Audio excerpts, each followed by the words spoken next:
Hi guys, welcome to I dream. నేను మీ చాణక్య. పుష్ప గురించి రికార్డులు ఎక్కడ పడితే అక్కడ, ఎక్కడికి వెళ్ళినా బ్రేక్స్ పడుతూనే ఉన్నాయి. మొన్న పాట్నాలో అలాంటి ఎలాంటి బ్రేక్ చూసాము కదా. మరి ఎంతోమంది ప్రేక్షకులు వచ్చారు. అలాగే చెన్నైకి వెళ్ళిన తర్వాత కూడా ప్రేక్షకులు తండోపతండాలుగా వచ్చారు. కానీ చెన్నైలో జరిగిన ఈవెంట్లో మాత్రం ఒక కాంట్రవర్సీ లేవనెత్తింది. అది ఎవరో కాదు, మరి మ్యూజిక్ సెన్సేషన్, మ్యూజిక్ డైరెక్టర్ అయిన డిఎస్పి. అసలు ఎందుకు అంత కోపం వచ్చింది? ఆ కాంట్రవర్సీ ఇంత పెద్దగా అవడానికి గల రీజన్ ఏంటి? అసలు డిఎస్పికి కోపం ఎందుకు వచ్చింది అనే దాని గురించి కూడా ఇప్పుడు మనతో మాట్లాడదాం. మనతో మాట్లాడడానికి ఇప్పుడైతే ఫిలిం క్రిటిక్ మరియు సీనియర్ జర్నలిస్ట్ భరద్వాజ్ గారు ఉన్నారు. ఆయనతో మాట్లాడదాం. సార్ నమస్తే. సార్ నమస్తే. సార్, పుష్ప గురించి అందరూ అని హైప్ ఎక్కించుకుంటూ అరే మూవీ ఎప్పుడు వస్తుందని చెప్పేసి అనుకుంటూ ఆ టైప్లో ఉన్నారు. కానీ మొన్న చెన్నైలో జరిగిన ఈవెంట్లో కానీ అందుకు మ్యూజిక్ డైరెక్టర్గా వర్క్ చేసిన డిఎస్పి మాత్రం కొంచెం అంటే కోపంగా రొసరొసలవుతూ మరి యలమంచిలి రవి గారి మీద కోప్పడ్డారు. ఏంటి దానికి కారణం ఏంటి? ఇండస్ట్రీ మొత్తం అదే ఇప్పుడు టాక్ నడుస్తోంది. అంటే ఈ నేపథ్యంలో గతంలో దేవిశ్రీతో చేయించుకుని విడాకులు ఇచ్చినటువంటి డైరెక్టర్ల చిట్టా బయటకు తీసి మాట్లాడుకుంటున్నారు. యా. అంటే త్రివిక్రమ్ శ్రీనివాస్ మొదట్లో దేవిశ్రీతో కొనసాగాడు. తర్వాత ఆయన వేరే మ్యూజిక్ డైరెక్టర్ షిఫ్ట్ అయిపోయాడు. అలాగే బోయపాటి తను దేవిశ్రీతో కొనసాగి వేరే మ్యూజిక్ డైరెక్టర్కి షిఫ్ట్ అయిపోయాడు. ఇలా వరుసగా ఎంతమంది షిఫ్ట్ అయ్యారు దేవిశ్రీ నుంచి అనేది ఒక లిస్ట్ ప్రిపేర్ చేసి ప్రపంచంలో మాట్లాడుకుంటున్నారు. ఇది ఎందుకు జరిగింది అంటే ఈ సినిమాకి సంబంధించి పర్టికులర్గా ఇప్పుడు సుకుమార్ కూడా అదే బాటలో వెళ్ళబోతున్నాడు అనేది చర్చ. అదే జరగబోతుందేమో అనిపిస్తుంది సార్. అనిపిస్తోంది. కానీ ఆయన నెక్స్ట్ చేయబోతున్న సినిమా రామ్ చరణ్తో. యా. ఆ సినిమాకి సంబంధించి ఆల్రెడీ ఒక ప్రకటన చేశారు. అందులో మ్యూజిక్ డైరెక్టర్గా దేవిశ్రీ పేరే మాట్లాడాడు ఆయన. కాబట్టి ప్రస్తుతానికైతే ఆ డిస్టర్బెన్స్ కనిపించటం లేదు. ఉంటే ఉండొచ్చు కూడా. అంటే ఆయన పుష్ప వేదిక చెన్నైలో మాట్లాడిన సందర్భంలో నాకు కొంచెం టైం ఇచ్చుంటే నేనే చేసేవాడిని అన్నాడు. కానీ వీళ్ళ ప్రెజర్లో వీళ్ళు ఉన్నారు ప్రొడ్యూసర్లు. ఇప్పటికీ ఆ సినిమా చిత్రిక నడుస్తోంది. ఇప్పటికీ దాన్ని చెక్కుతున్నారు. ఇంకా పూర్తిగా పనులు కాకపోవడం వల్లనే సుకుమార్ ప్రీ రిలీజ్ ఈవెంట్లో ఎక్కడ కనిపించడం లేదు. అంటే ప్రింట్ రెడీ చేయటం మాత్రమే కాదు, దాన్ని ఎన్ని భాషల్లో రిలీజ్ చేస్తున్నారు, అన్ని భాషల్లోనూ అన్ని పనులు కంప్లీట్ అవ్వాలి. కంప్లీట్ అయ్యి 5వ తారీఖు తెర మీద బొమ్మ పడాలి. ఈ పనిలో ఉన్నారు ఆయన. అయితే ఇది ఇలా 3 ఏళ్ళు నడిచింది సినిమా. 3 years నడకలో హీరో గారు పూర్తిగా ఆ ప్రాజెక్టుకే అంకితమై ఉన్నట్టు, డైరెక్టర్ గారు ఆ ప్రాజెక్టుకే అంకితమై ఉన్నట్టు. కానీ కొంతమంది బయట కమిట్మెంట్స్ ఉంటాయి. అలా దేవిశ్రీ కూడా ఒక కమిట్మెంట్ ఉంది, కంగువ. అది కూడా చిన్న ప్రాజెక్ట్ ఏం కాదు. అది కూడా సూర్య తన్ని తాను పాన్ ఇండియా మార్కెట్లోకి ప్రవేశపెట్టుకోవడం కోసం చేసిన వెంచరే. దానికి ఎక్కువ టైమే కేటాయించాల్సిన అవసరం ఉండొచ్చు, తనకి వచ్చి ఉండొచ్చు.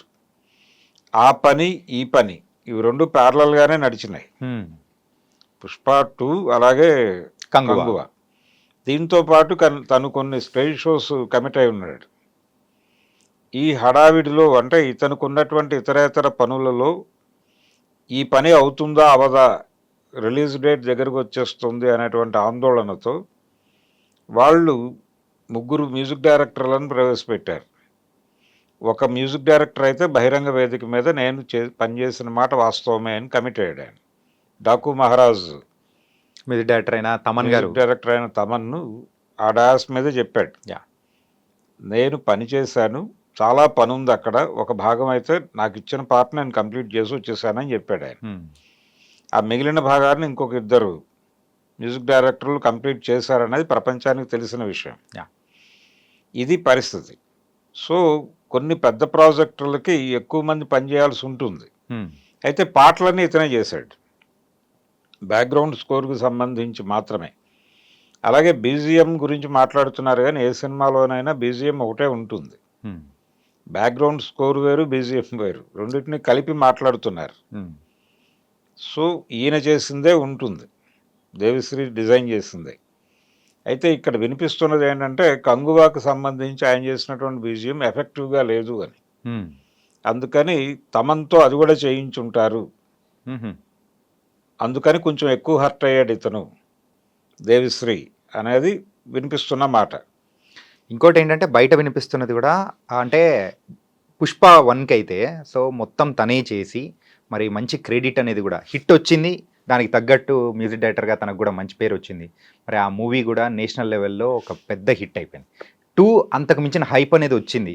అవును. ఇప్పుడు ఇంతమందిని మ్యూజిక్ డైరెక్టర్‌ని ప్రవేశపెట్టడంతో సో ఆ క్రెడిట్ తనకు గాకుండా మిగతా వాళ్ళతో పంచుకోవాల్సొస్తుందనే భయంతో కూడా అనిండొచ్చు కదా! బాధ. బాధ.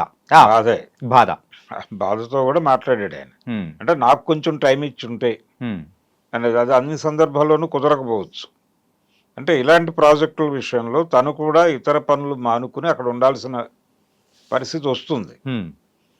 అందుకని తను నిలబడలేని పరిస్థితి ఉంది అనేది ఆయన నిర్మాతలు తన మీద చాలా కంప్లైంట్స్ ఉన్నాయి వాళ్ళకి అని అన్నాడు అక్కడ.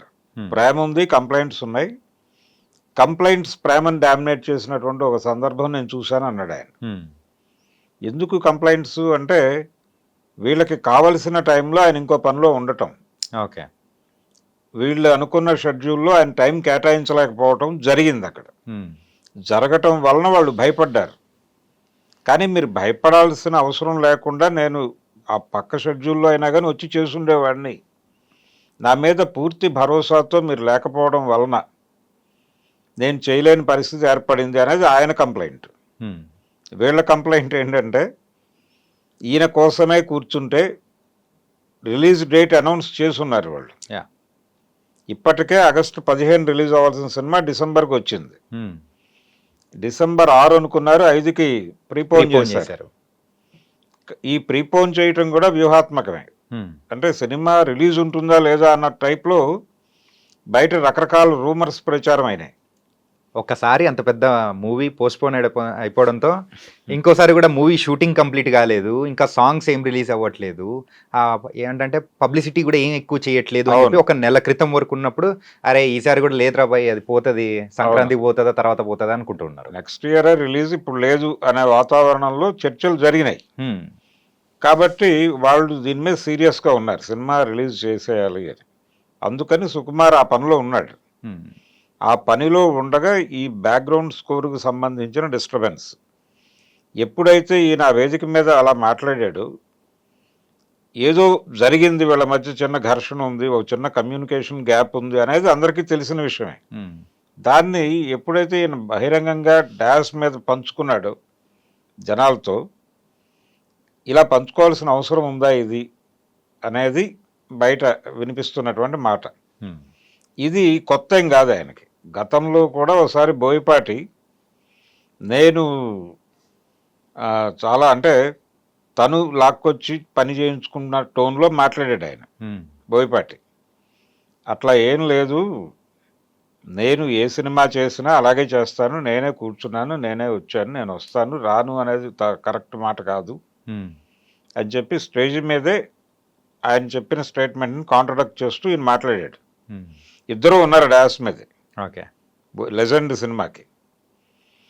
ఆ తర్వాత ఆయన దేవిశ్రీ నుంచి పక్కకి జరిగాడు. ఇలా ప్రతి సందర్భంలోనూ అత్తారింటికి దారేది తర్వాత త్రివిక్రమ్ దారి మార్చాడు. హ్మ్. ఇలా ప్రతి డైరెక్టరు, ఈయనతో ట్రావెల్ అయిన ప్రతి డైరెక్టరు దారి మారుస్తున్నాడు. మార్చడానికి ముందు ఒక డిస్టర్బెన్స్ జరుగుతోంది. ఇప్పుడు ఈ సినిమాకి డిస్టర్బెన్స్ జరిగింది, ఇప్పుడు సుకుమార్ కూడా వెళ్ళిపోతే దేవిశ్రీ పరిస్థితి ఏంటి హ్మ్. అనేది. రెండోది కంగువా సినిమా ప్రాపర్ రిజల్ట్ రాలా, అది ఈయనకి ఏ రకంగానూ హెల్ప్ అవ్వలేదు, ఇక్కడ ఇబ్బంది పెట్టింది తప్ప. యా. అందుకని దేవిశ్రీ భవిష్యత్ ఏమిటి అనే దాని మీద చర్చ జరుగుతోంది ఇప్పుడు. హ్మ్.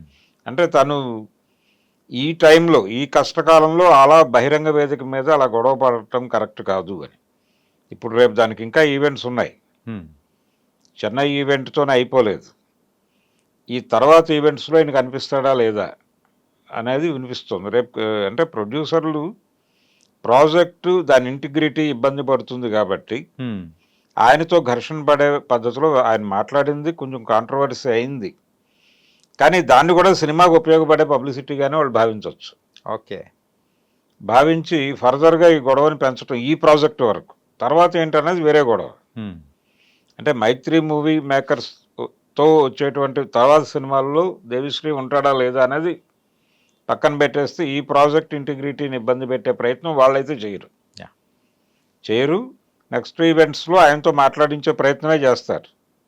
అంటే మేమందరం ఒక్కటిగానే ఉన్నాము అనే ఒక ఇండికేషన్ ఇచ్చే ప్రయత్నం అయితే జరుగుతుంది. మిగతా ఈవెంట్స్ అయితే 4-5 ఉన్నాయి కాబట్టి అందులో ఎక్కడో చోట అందులో మాట్లాడిస్తారు. మాట్లాడతారు. ఓకే. మాట్లాడిస్తారు. ఆల్రెడీ పాటలన్నీ ఆయన చేసినవే. అంటే ఈ ప్రభావం వలన ఇప్పుడు ఆ పాట మీద కూడా ఒక డివైడ్ టాక్ మొదలైంది. ఐటమ్ సాంగ్ సుకుమారు అనగానే న్యాచురల్గా ఒక హైప్ వస్తుంది. అంటే దాని మీద చాలా ఎక్స్పెక్టేషన్స్ ఉంటాయి జనాలకి. అంటే అమలాపురం నుంచి మొదలైంది ఇది. అక్కడి నుంచి దేవిశ్రీ ఉన్నాడు. సో వీళ్ళ కాంబినేషన్లో వస్తున్నటువంటి ఐటమ్ సాంగ్ అనగానే ఒక హై లెవెల్ ఎక్స్పెక్టేషన్. దాన్ని ఈ పాట రీచ్ చేయలేకపోయింది అనేది ఒక మిక్స్డ్ టాక్ అనేది వచ్చింది. కానీ ఇది పూర్తి వాతావరణంలో పాట చూడలేదు ఎవరు. జస్ట్ పాట రిలీజ్ అయింది అంతవరకే. కానీ 2-3 సార్లు వింటే ఇది బాగానే ఉంది. ఈ పాట మరీ అంత పక్కన పెట్టేదగ్గ పద్ధతిలో అయితే లేదు. అందుకని సుకుమార్తో ఇతని ప్రయాణం ఇంకొక సినిమా వరకు కొనసాగే అవకాశం ఉందని నేను అనుకుంటున్నాను. అంటే ఆయన ఆల్రెడీ కమిట్మెంట్ ఇచ్చున్నాడు. రామ్ చరణ్ సినిమాకి అనౌన్స్ చేసున్నాడు. ఈ టైంలో ఈ డిస్టర్బెన్స్ తన సినిమా మీద లేకపోతే తన ప్రాజెక్ట్ మీద ఉండకపోవచ్చు. గతంలో లాగా ఏ ఈవెంట్లో గొడవ పడితే ఆ తర్వాత ఆ డైరెక్టర్తో ఆయన ట్రావెల్ లేకపోవటం అనే దాని ప్రకారం ఒక లెక్క వేసేస్తున్నారు. సుకుమార్తో కూడా ఫుల్ స్టాప్ అయిపోయింది అని. ఈ ఫుల్ స్టాప్ పడకపోవచ్చు అనేది నా అంచనా. అంటే వాళ్ళ మధ్య ఆ స్నేహం కొనసాగుతుంది అని. అల్లు అర్జున్ కూడా నిజానికి తను వాంటెడ్గా తమన్ని తీసుకొచ్చాడని, తమన్ని తీసుకురావడం వెనకాల అల్లు అర్జున్ని ప్రేరేపించిన వాడు త్రివిక్రమ్ శ్రీనివాస్ అనే కథ కూడా నడిచింది. దానిలో కూడా వాస్తవం లేదు అని చెన్నై ఈవెంట్లోనే చెప్పుకున్నారు వీళ్ళు. ఇలా ఒక్కొక్క పుకారుని పక్క గెంటి ఇంటిగ్రిటీ కాపాడుకునే ప్రయత్నం చేస్తున్నారు.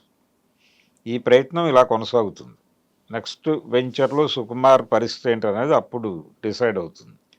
దేవిశ్రీకి ఎవరితో గొడవ జరిగినా కానీ అదృష్టం మాత్రం తమనికే దక్కుతుంది సార్. అంటే మధ్యలో రెహమాన్ వచ్చాడు కదా. ఇప్పుడు ఇంతకుముందు బుచ్చిబాబు సినిమాకు కూడా తను పనిచేశాడు కదా. ఆ తర్వాత ఇప్పుడు రెహమాన్ వచ్చాడు రామ్ చరణ్తో చేస్తున్న ప్రాజెక్టుకి. ఇలా రకరకాల ఉదాహరణలతో రకరకాల కథనాలు సర్క్యులేషన్లోకి వచ్చేసినాయి. ఇప్పుడు దేవిశ్రీ ఒక కాంట్రవర్షియల్ క్యారెక్టర్ కింద మారింది.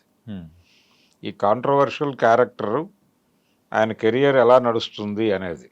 రెండోది పాన్ ఇండియా ప్రాజెక్టులే ఉన్నాయి ఇప్పుడు.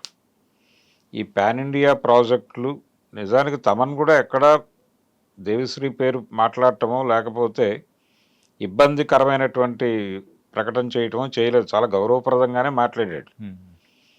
తను కూడా చెప్పింది ఇదే, పాన్ ఇండియా ప్రాజెక్టు చాలా భారీ సినిమా ఇది. దీనికి 2-3 పనిచేయటం అనేది పెద్ద వింతైన విచిత్రమైన విషయం కాదు. అంతకు మించి దీన్ని కాంట్రవర్షియల్గా చూడకండి అని చెప్పాడు తను.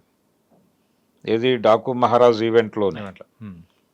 గతంలో కూడా ఇలా ఒక సినిమాకి 2-3 మ్యూజిక్ డైరెక్టర్లు పనిచేసిన చరిత్ర ఉంది మనకి. అంటే పాటలు ఒకళ్ళు చేస్తే బ్యాక్గ్రౌండ్ స్కోర్ ఒకళ్ళు చేసిన సందర్భాలు, కొన్ని సందర్భాల్లో పాటలు చేసినవి కూడా ఉన్నాయి. ఇందిరా సినిమాలో ఆర్పి పట్నాయక్ ఒక పాట చేశాడు. ఓకే. అంటే ఆ టైంలో మణిశర్మ అందుబాటులో లేడు. ఒక పాట పెట్టాలి అని డైరెక్టర్ గారు అనుకున్నాడు అక్కడ. అనుకున్నప్పుడు మ్యూజిక్ డైరెక్టర్ లేడు అనగానే ఆ టైంలో కొంచెం ఎక్కువ హడావిడి చేస్తున్నాడు ఈయన ఆర్పి. అందుకని వెంటనే ఆర్పితో ఒక పాట చేయించుకున్నారు. కులశేఖరే రాశాడు ఆ పాట. ఓకే. అది అలాంటి సందర్భాలు చాలా కనిపిస్తాయి సినిమా ఇండస్ట్రీలో. అలాగే చాలా పెద్ద ప్రాజెక్ట్, ఇప్పుడు అల్లూరి సీతారామరాజు లాంటి ప్రాజెక్టుకి సత్యం గారు పనిచేశాడు. ఆదినారాయణరావు గారి ప్రాజెక్ట్ అది. ఇలాగే భక్త కన్నప్ప సినిమాకి కూడా ఆదినారాయణరావు గారికి హెల్ప్ చేశాడు ఈయన వెళ్ళి. హెల్ప్ చేయటం కేవలం ఆర్ఆర్ వరకే కాదు, కొన్ని ఒక 2-3 పాటలు కూడా ఈయన చేసి పెట్టాడు ఆయనకి. ఓకే. ఇలాంటి అలాగే ఇళయరాజా గారి సినిమాల్లో కూడా కనిపిస్తారు. వేరే అంటే ఎల్ వైద్యనాథన్ పేరు వైద్యనాథన్ వినిపిస్తుంది. గారు. ఇలా చాలామంది మ్యూజిక్ డైరెక్టర్లు పెద్ద ప్రాజెక్ట్ అనుకున్నప్పుడు వేరే మ్యూజిక్ డైరెక్టర్తో కలవటం నడుస్తుంది. కానీ ఇక్కడ గొడవ ఏంటంటే తను కాదు చూస్ చేసుకుంది, ప్రొడ్యూసర్లు చూస్ చేసుకున్నారు. అది గొడవ. ఓకే. మాయాబజార్ సినిమా అప్పుడు రాజేశ్వరరావు గారు ఆ సినిమాకి మ్యూజిక్ డైరెక్టరు, ఆయనతో చిన్న విభేదం డైరెక్టర్కి వచ్చింది. వెంటనే ఆయన షట్ డౌన్ చేసి వెళ్ళిపోయాడు ప్రాజెక్ట్ నుంచి. వెళ్ళిపోయిన తర్వాత ఘంటసాలను తీసుకున్నారు. అంటే రాజేశ్వరరావు గారు దాదాపు 7-8 సినిమాలు అలా వదిలేశాడు. చిన్న మాట పట్టింపు, ఏదైనా చిన్న మాట పట్టింపు వస్తే ఆయన ప్రాజెక్ట్ వదిలేసేవాడు. నమ్మిన బంటు కూడా ఆయన చేయాల్సిన సినిమా ఆయన సగం చేశాడు, చేసి వదిలేసి వెళ్ళిపోయాడు. దానవేరు సూరకర్ణ కూడా ఆయనే. అంటే ఆ మొదటి పాట ఏ తల్లి నిన్ను కన్నదో అనేది రాజేశ్వరరావు గారు చేశాడు. ఆ తర్వాత వదిలేసి వెళ్ళిపోయాడు. సీతారామ కళ్యాణం కూడా ఆయన అలా వదిలేసి వెళ్ళిపోయాడు. అంటే ప్రొడ్యూసర్గా ఉన్నటువంటి త్రివిక్రమరావు గారు ఏదో అడ్వైజ్ చేసే ప్రయత్నం చేశాడట. చేస్తే ఆ మర్నాడు ఆయన మ్యూజిక్ సిట్టింగ్కి రాకపోతే ఎన్టీఆర్ ఫోన్ చేశాడు ఆయన ల్యాండ్ లైన్కి. చేస్తే మీ తమ్ముడు గారు పెద్ద సంగీత విద్వాంసుడు అండి, ఆయనతో మ్యూజిక్ చేయించుకోండి అని పెట్టేశాడు ఫోన్. ఆ తర్వాత ఆయన పెండ్యాల నాగేశ్వరరావు పెట్టుకుని చేయించుకున్నాడు. ఆ సినిమాకేమో గాలి పెంచల నరసింహారావు గారితో చేయించుకున్నాడు సీతారామ కళ్యాణానికి. దానవేరు సూరకర్ణకి పెండ్యాల గారితో కంప్లీట్ చేయించుకున్నాడు. ఇలా కొన్ని సందర్భాల్లో మ్యూజిక్ డైరెక్టర్తో వచ్చినటువంటి ఇబ్బంది వలన వేరే సంగీత దర్శకుడిని పెట్టుకుని ప్రాజెక్టులు ముందుకు తీసుకెళ్ళిన చరిత్ర ఉంది మనకి. అయితే ఇక్కడ అలాంటి పరిస్థితే కనిపించింది దాదాపుగా. ఓకే. అంటే దేవిశ్రీ ప్రసాద్ మరో ఎస్ రాజేశ్వరరావు కాబోతున్నాడా ఇండస్ట్రీలో అనేది చూడాలి. ఓకే. ఇందాక కిసిక్ సాంగ్ గురించి మాట్లాడారు కదా, అయిందంటే ఒక డివైడ్ టాక్ వచ్చిందని. ఈ కాంట్రవర్సీ వల్ల దానికి రావాల్సినంత హైప్ రాకుండా ఆగిపోయిందని అనుకోవచ్చా? అంటే దీని ప్రభావం కూడా ఉంది దాని మీద. అంటే జనాలు ఇంకొంచెం ఓవర్ క్రిటికల్గా వెళ్ళారు. ఆ ఓవర్ క్రిటికల్గా వెళ్ళటం వలన అది ఏదో ఉంది పాట అనే అభిప్రాయంగా బయటకు వచ్చింది. ఇది లేకపోతే అది మామూలుగానే వెళ్ళిపోయి ఉండేది. అంటే ఇప్పుడు 2-3 సార్లు వింటే బాగానే ఉంది అనే అభిప్రాయంతో కొంతమంది ఉన్నారు. అది టోటల్గా పుష్ప 2 బ్యాక్డ్రాప్లో దేవిశ్రీ ప్రసాద్ మరో ఎస్ రాజేశ్వరరావు కాబోతున్నాడు అనేది చూడాలి. Nice sir. మరి ఇండస్ట్రీలో ప్రెసెంట్ జరుగుతున్న కాంట్రవర్సీకి అండ్ మీ యొక్క విశ్లేషణ అనేది కూడా చాలా చక్కగా ఇచ్చారు. Thank you so much. Thank you. DSP controversy అసలు దేనివల్ల వచ్చింది, అసలు ఏం జరుగుతుంది ఏంటి, మరి పుష్ప రిలీజ్కి ముందు మళ్ళీ డిఎస్పి మిగతా ఈవెంట్స్లో కనిపిస్తాడా లేదా అనేది కూడా మనం వేచి చూద్దాం. సో మరో ఇంటర్వ్యూతో మళ్ళీ కలుద్దాం. అంతవరకు take care. This is your Chanakya.